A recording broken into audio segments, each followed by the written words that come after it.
Hey guys, I want to show you how easy it is to sign PDF documents straight from your browser using DeftPDF's web-based platform.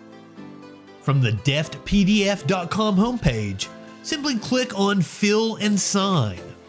From here, just click to select the PDF form that you want to fill out and sign.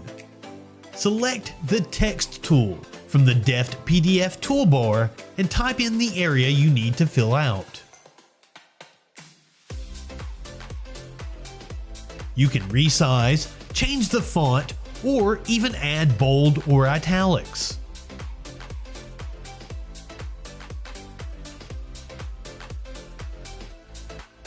To add a signature, simply click Sign.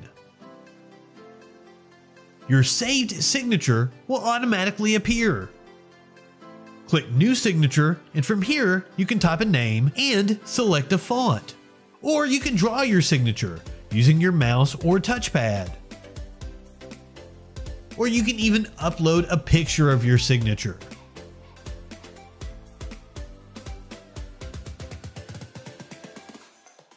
Now, just click Apply Changes, and you have the option to save locally to Dropbox, Google Drive, and more.